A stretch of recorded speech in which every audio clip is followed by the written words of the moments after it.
سيدنا ومولانا محمد سيد ولد عدنان وعلى آله وصحبه والتابعين لهم إلى يوم الدين بإحسان.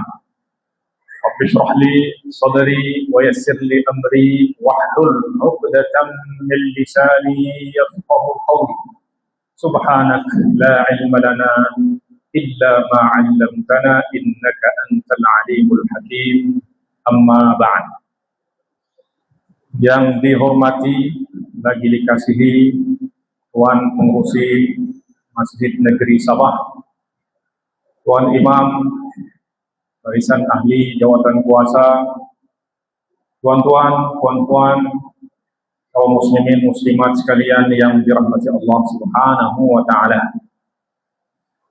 Bersyukur kita hadrat Allah Subhanahu wa taala kerana berkat nikmat anugerah kurniaannya kita masih dapat menunaikan kewajiban kita kepada Allah Subhanahu wa taala. Dan antara kurniaan besar yang Allah Subhanahu wa taala dan tanda seseorang itu dikasihi oleh Allah Subhanahu wa taala adalah dia dimudahkan oleh Allah Subhanahu wa taala untuk menunaikan ketaatan kepada Allah Subhanahu wa taala. Kita menunaikan salat, kita berzikir, kita beramal saleh, itu adalah anugerah daripada Allah Subhanahu wa taala yang patut kita syukuri. Sebab itu adalah tanda Allah Subhanahu wa taala menyayangi, mengasihi kita. Dalam satu hadis yang diriwayatkan oleh Imam Ibnu Asakir di dalam kitab Tarikh Dimashq daripada Sayyidina Umar bin Khattab radhiyallahu anhu, beliau berkata bahwa Nabi SAW bersabda, qala Musa, Nabi Musa berkata kepada Allah Subhanahu wa taala, ya Rabbi, wadidtu a'lamu man tuhibbu min ibadik. Wahai Tuhanku, ya Allah, aku ingin tahu, mengetahui siapa hamba-hamba yang Engkau kasihi, agar aku juga mengasihi dan mencintai dia.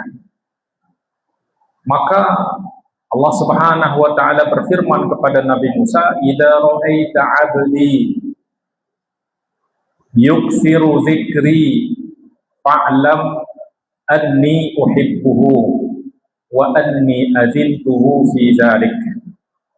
Apabila kamu melihat hamba-hambaku atau ada hambaku yang banyak berzikir.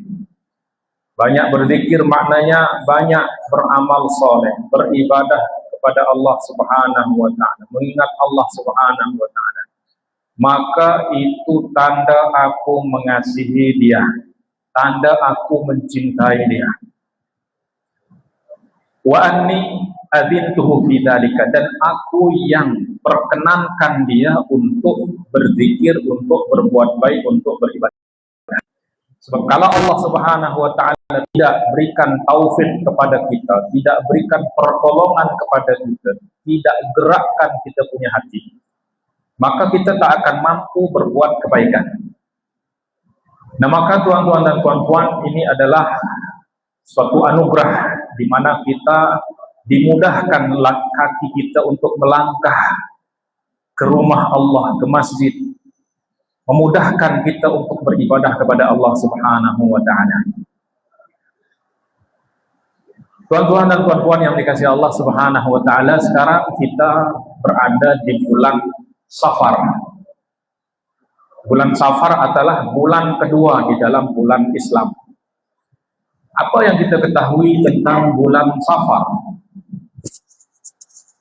Bulan Safar adalah salah satu daripada bulan Islam yang dahulu orang-orang jahiliyah sebelum Rasulullah SAW meyakini bahwa bulan Safar itu adalah bulan sial, ya, bulan yang membawa kesialan. Dan di beberapa tempat juga, ya, di tempat kita, sama ada di Sabah, bahkan saya daripada Indonesia, di Indonesia pun meyakini benda, yaitu bulan Safar adalah bulan yang membawa kesialan. Dan dahulu orang-orang jahiliyah, sebab mereka meyakini bulan Safar ini adalah bulan yang sial, sehingga mereka tidak akan berkawin pada bulan Safar, dan tidak akan memulakan perniagaan pada bulan Safar, tidak akan melakukan benda-benda yang penting di bulan Safar. Tetapi ini adalah keyakinan jahiliyah, kepercayaan jahiliyah yang tidak berasaskan kepada kebenaran. Maka apabila Rasulullah SAW diutus, Rasulullah SAW bersabda, la adwa, wala tayra, wala hamata, wala safar, wala safar. Tidak ada, kata Rasulullah. Ini Rasulullah nak meluruskan keyakinan, nak meluruskan akidah orang-orang yang beriman. Pertama, Rasulullah SAW bersabda, la adwa, tidak ada penyakit yang menular, yang berjangkit dengan sendirinya. Maknanya dia berjangkit, dia menular dengan izin Allah Subhanahu wa Ta'ala. Makna dia, kalau memang penyakit itu berjangkit menular dengan diri dia sendiri, maknanya setiap orang yang berhampiran dengan orang yang terkena penyakit berjangkit, dia pasti sakit. Tapi tidak semua orang yang berhampiran dengan dia sakit. Itu maknanya terpulang kepada izin Allah Subhanahu wa Ta'ala. Ya. Kalau penyakit itu berjangkit dengan dirinya, maknanya dokter-dokter yang ada di hospital yang merawat orang yang sakit itu pun dia kena sepatutnya sakit juga. Tapi Rasulullah kata la adwa. Sebab orang dahulu meyakini bahwa penyakit itu dia menular dengan sendirinya. Maka kaum muslimin, walaupun memang Allah Subhanahu wa Ta'ala menciptakan ada penyakit yang mempunyai sifat seperti itu, tapi sifat itu tidak akan berlaku melainkan dengan izin Allah Subhanahu wa Ta'ala. Maka semua kita kena kembalikan kepada Allah. Yang kedua, wala tayr. Tayr ini makna dia adalah burung. Dahulu orang-orang Zahiliyah, kalau mereka ingin melakukan perjalanan, memulakan perjalanan, mereka akan melepas burung. Kalau burung itu terbang ke kanan, itu maknanya petanda baik. Perjalanan itu adalah perjalanan yang baik. Tapi kalau burung itu terbang ke kiri, itu petanda sial. Maka mereka tak jadi. Nah, Rasulullah membatalkan itu. Bukan burung itu yang, burung itu tak tahu, tidak mengetahui perkara gaib, mana baik, mana buruk. Maka perbuatan atau apa yang dilakukan oleh burung itu sama sekali tidak menandakan kebaikan atau keburukan. Sebab apa? Sebab kebaikan dan keburukan itu ada di tangan Allah Subhanahu wa Ta'ala. Atau makna tayr ini, mereka kalau melakukan perjalanan, kemudian di tengah perjalanan mereka melihat burung tertentu, misal burung gagak berwarna hitam, ini tanda sial, jangan kita lanjutkan perjalanan. Maka Rasulullah ingin membatalkan keyakinan itu. Sebab kalau orang meyakini bahwa burung ini adalah petanda sial, maknanya seolah-olah burung itu yang mendatangkan sial. Padahal kebaikan dan keburukan itu adalah ciptaan Allah Subhanahu wa Ta'ala. Nah, kemudian lahamah. Dalam hadis itu lahamah ini hadis yang diriwayatkan oleh Imam Bukhari dan Imam Muslim. Lahamah, hamah ini makna dia hantu atau burung hantu. Apa yang diyakini oleh zaman jahiliyah pada masa itu? Mereka meyakini kalau ada orang yang terbunuh, ya, dia dibunuh, maka orang yang dibunuh tersebut, roh dia akan gentayangan dan akan masuk kepada burung hantu. sehingga dia menjerit-menjerit di atas kuburan orang yang dibunuh tersebut untuk meminta supaya dia dibalaskan dendam. Ini keyakinan orang-orang jahiliyah dahulu. Nah, maka Rasulullah kata, la hamah, benda itu tak ada.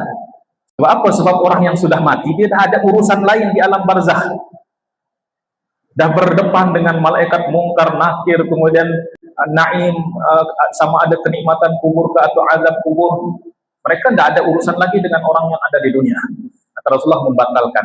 Kemudian yang last adalah wala safar. Nah, safar ini bermakna dua makna. Yang pertama adalah dia bermakna ada penyakit dalam perut, penyakit perut yang disebabkan karena ada ulat atau cacing. Yang mereka meyakini bahwa penyakit ini berjangkit dengan sendirinya juga. Maka Rasulullah kata, la safar, itu tidak ada. Semuanya Allah Subhanahu wa ta'ala. Yang kedua adalah safar ini bermakna bulan Safar, yang mana mereka meyakini bahwa bulan Safar itu adalah bulan sial.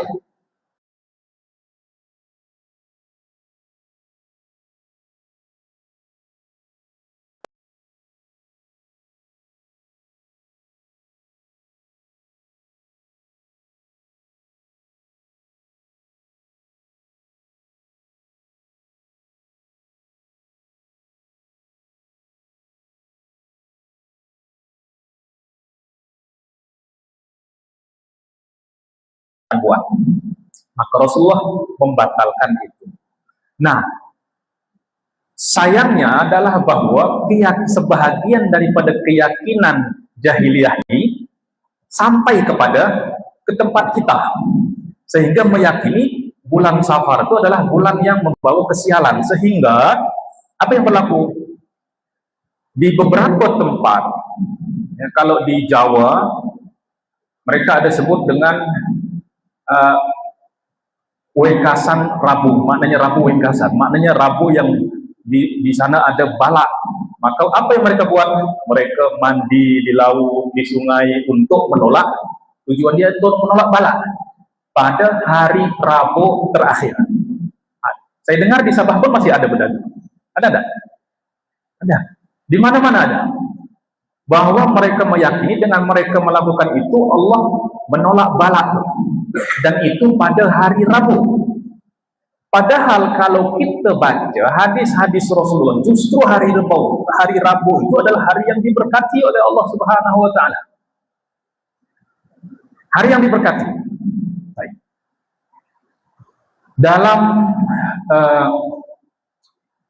hadis ini dikenal dengan hadis al-musalsal bit tashbih bil yad.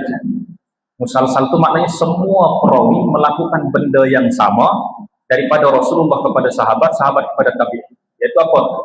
Mereka memasukkan jari guru kepada murid dia dan mengatakan, daripada Abu Hurairah, syabbaka biyadi Abul Qasim. Abul Qasim memasukkan, Rasulullah memasukkan jari jemarinya kepada jari jemariku, kemudian Rasulullah bersabda apa? Khalaqallahu turbata yaumas sabt. Allah menciptakan bumi, tanah pada hari Sabtu. Wa khalaqal jibala yaumal ahadi. Allah menciptakan gunung-gunung pada hari Ahad. Wa khalaqa al-ashjara yaumal itsnain. Dan Allah menciptakan pokok-pokok pada hari Selasa, pada hari Isnin. Wa khalaqal makruha al-makruha yaumas tsulasa. Dan Allah menciptakan keburukan pada hari Selasa. Nah, sepatutnya hari Selasa lah. Kalau orang ada rasa meyakini, sepatutnya hari Selasa lah yang diyakini. Tapi itu pun tak boleh kita yakini. Allah hanya menciptakan keburukan pada hari Selasa, tapi tidak jadikan hari Selasa itu sebagai hari yang buruk. Nah, wa khalaqan nura yaumal arbi'ah. Dan Allah menciptakan cahaya, dan cahaya itu juga adalah lambang daripada kebaikan pada hari Rabu. Wa khalaqa wa batha fiha ad-dawaba yaumal khamis. Dan Allah menciptakan binatang-binatang dan disebarkan di bumi ini pada hari Kamis. Wa khalaqa Adama yaumal jumu'ati ba'dal asri fi akhiri sa'atin min sa'atil jum'ati fima ilal lail. Dan Allah menciptakan Adam pada hari Jumat selepas asar, antara asar hingga maghrib. Di sana Allah Subhanahu wa taala menciptakan Adam. Nah, maka kalau dalam hadis ini, hari Rabu itu adalah di mana hari di Allah Subhanahu wa taala menciptakan kebaikan, cahaya. Nah, hadis yang kedua juga, sepatutnya hari Rabu ini kita manfaatkan dengan ketaatan kepada Allah, berdoa, memperbanyak doa kepada Allah Subhanahu wa taala, bukan melakukan benda-benda yang justru menyalahi keyakinan, menyalahi akidah tauhid kita kepada Allah Subhanahu wa taala. Sebab utamanya sekarang nih, kita sekarang hari apa? Hari Rabu kan? Masya Allah. Ya, ini bukan kebetulan.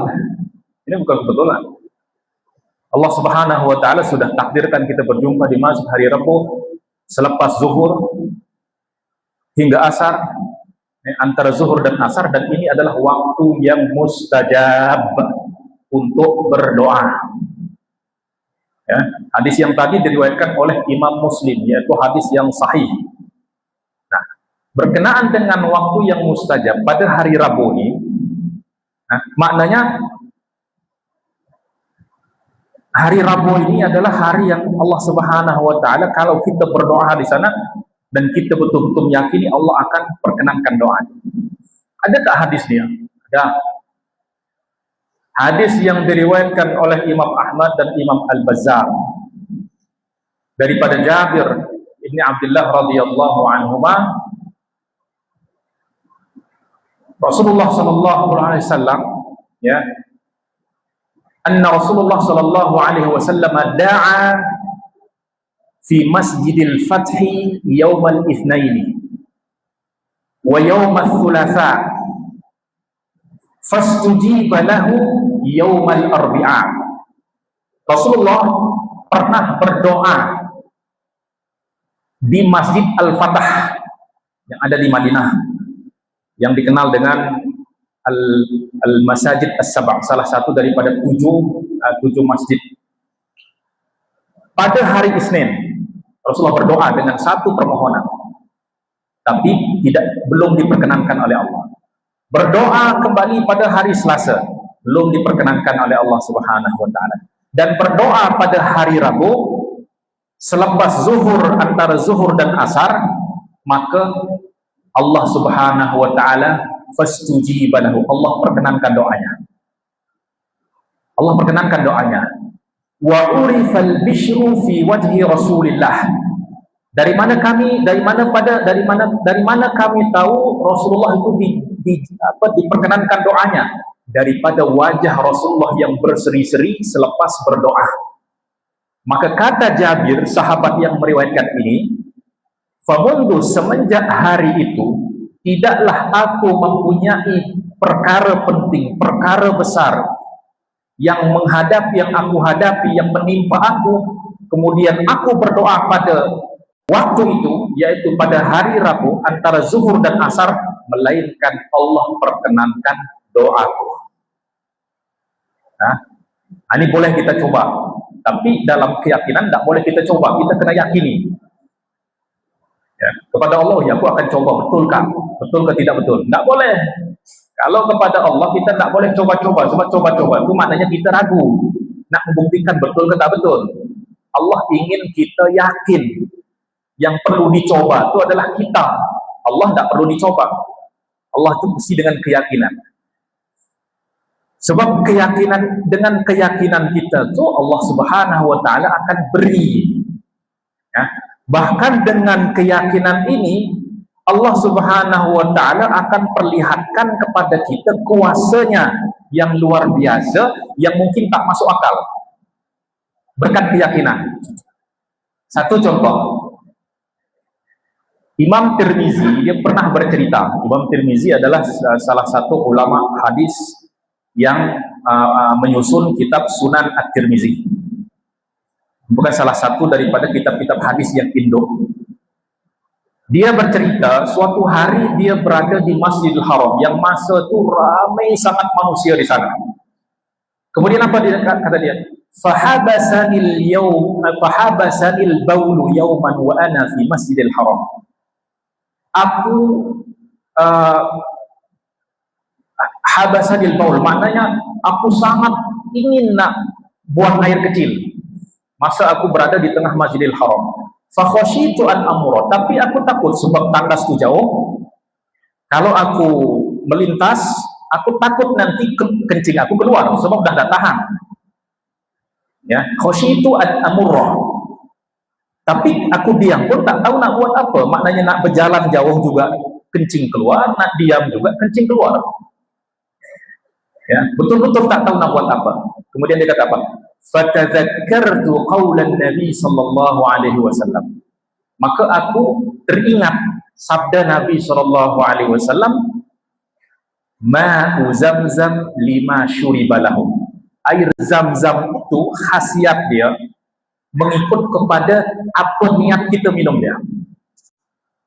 Apa niat kita minum dia. Maka apa yang dibuat? Fasharibtu hatta tadalla'tu. Maka aku ambil air zam-zam, aku minum sampai perut aku kenyang. Bayangkan secara logik, orang nak terkencing, dia tambah minum, apa yang berlaku? Bocor macam air keran. Logik macam tu.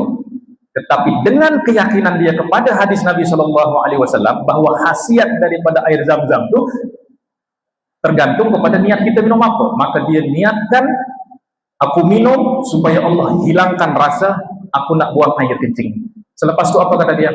Fama wajadtu ba'dahu atharan lihabsil baul. Maka selepas itu aku tiada rasa sedikit pun nak buang air kencing. Berkat apa? Berkat keyakinan kepada hadis Nabi SAW. Ya. Dan maka keyakinan itu adalah bahagian daripada keyakinan kita kepada Allah dan bahagian daripada baik sangka kita kepada Allah. Dan Allah akan memberikan seorang hamba mengikut apa sangkaan dia kepada Allah. Kalau dia bersangka baik, maka Allah akan berikan dia kebaikan-kebaikan. Tapi kalau dia bersangka buruk, maka keburukan pula yang akan diberikan oleh Allah Subhanahu wa taala. Nah, maka tuan-tuan dan puan-puan yang dikasihi Allah Subhanahu wa taala, berkenaan dengan bulan Safar itu tiada beza dengan bulan-bulan yang lain. Walaupun bulan-bulan lain memang ada kemuliaan-kemuliaan tertentu yang Allah Subhanahu wa taala berikan, tetapi tidak ada satu bulan pun yang dinamakan sebagai bulan yang sial dan tidak ada hari yang sial. Ya. Nah, bagaimana kalau seseorang misalnya mendapati rasa itu? Apa yang dia kena buat? Sebab rasa itu kita tak boleh nak halau dia datang begitu saja. Kita menjumpai sesuatu ini, jangan-jangan ini petanda sial. Nah, maka seorang sahabat Abdullah bin Mas'ud, dia kata, wa ma minna illa wa ya'tari. Tidak ada seseorang pun di antara kita melainkan ada rasa tu, rasa takut sial, takut menjumpai keburukan dan lain sebagainya, pasti ada.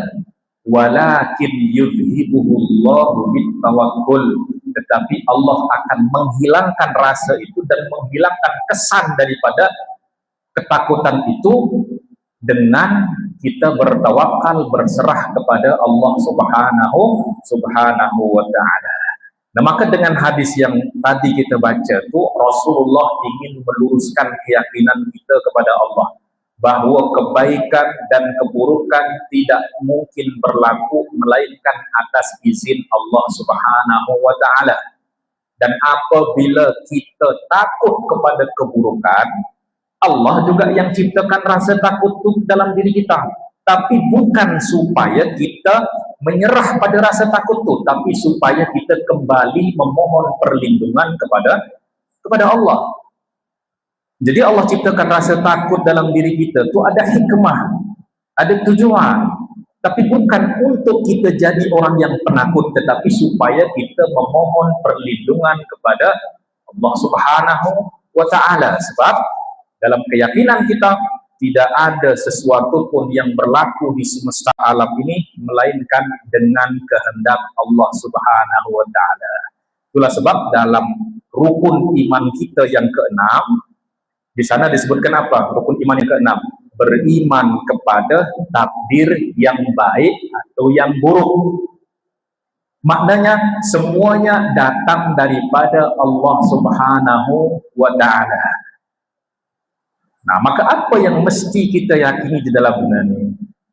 Kalau kita ada rasa takut, khawatir, cemas kerana ada tanda-tanda yang memang datang ke dalam hati kita, maka katakanlah qul lan yusibana illa ma katabahu Allahu lana.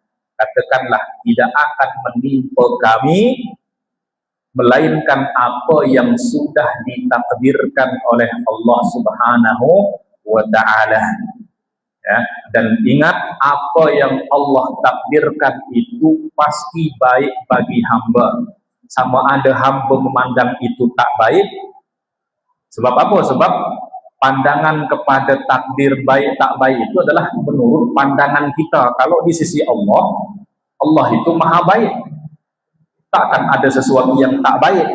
Tetapi terkadang sebab kita tidak memahami hikmah Allah sehingga kita kata, oh ini takdir buruk.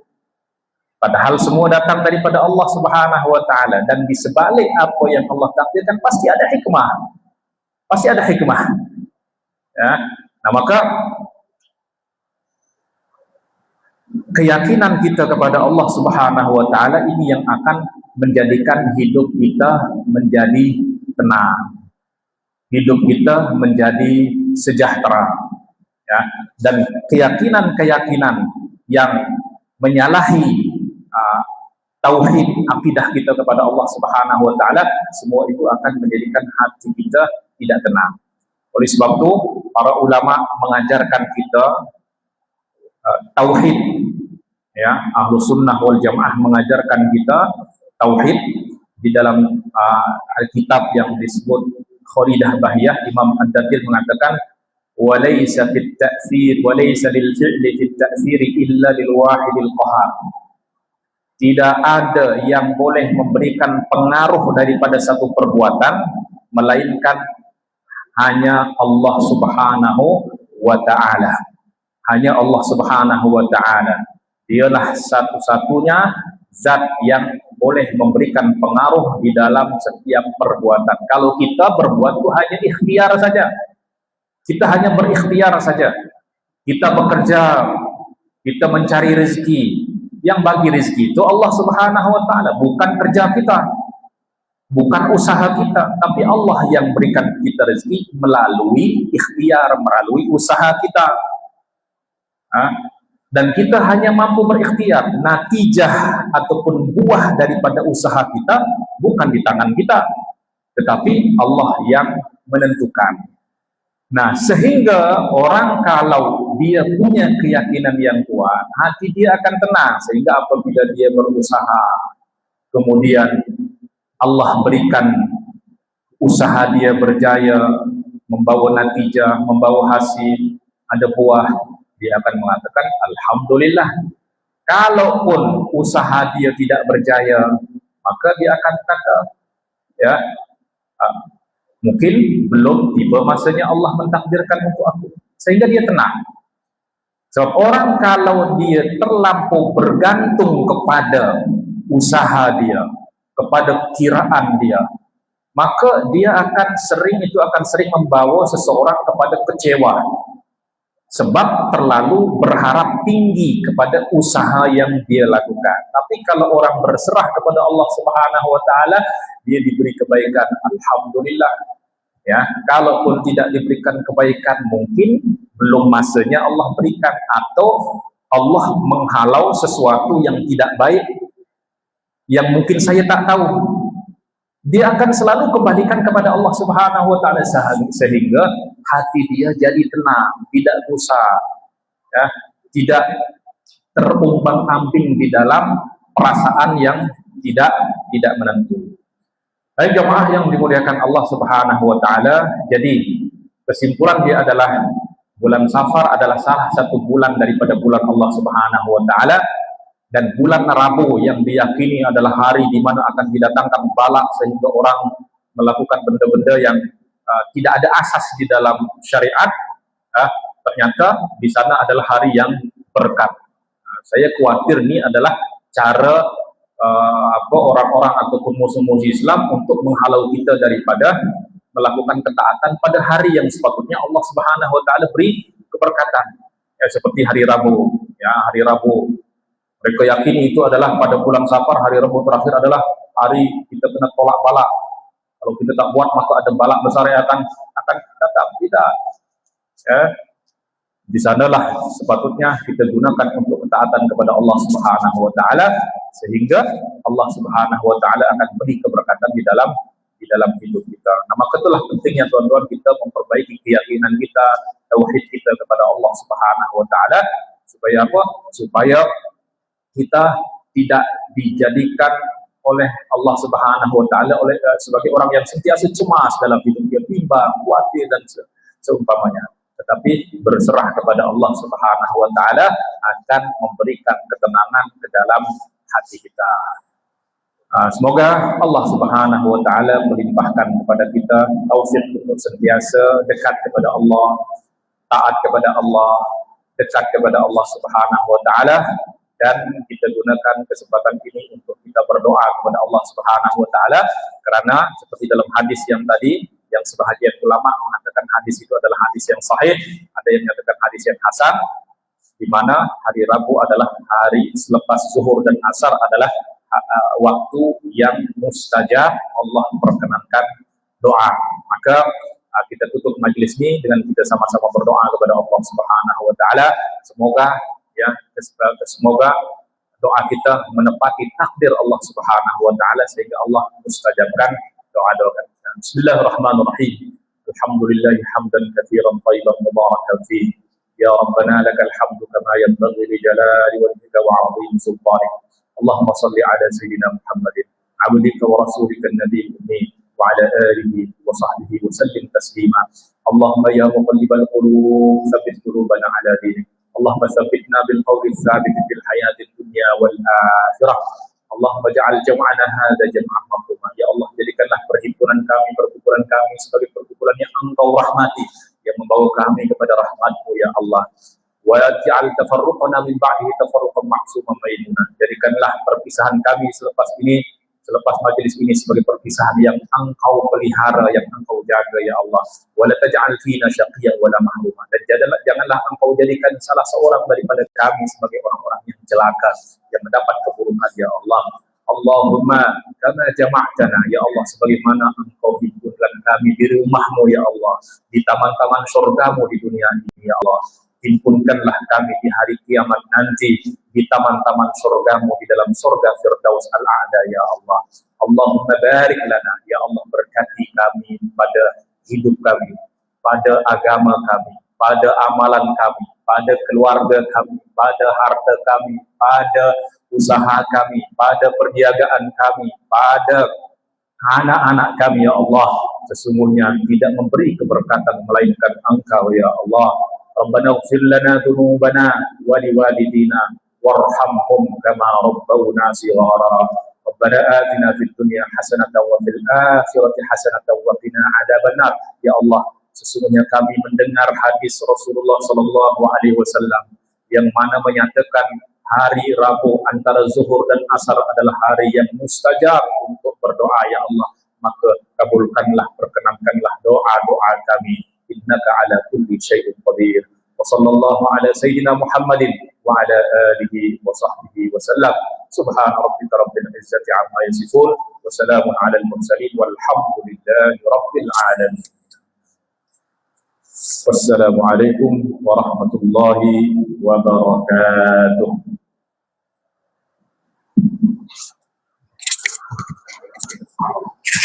Alhamdulillah.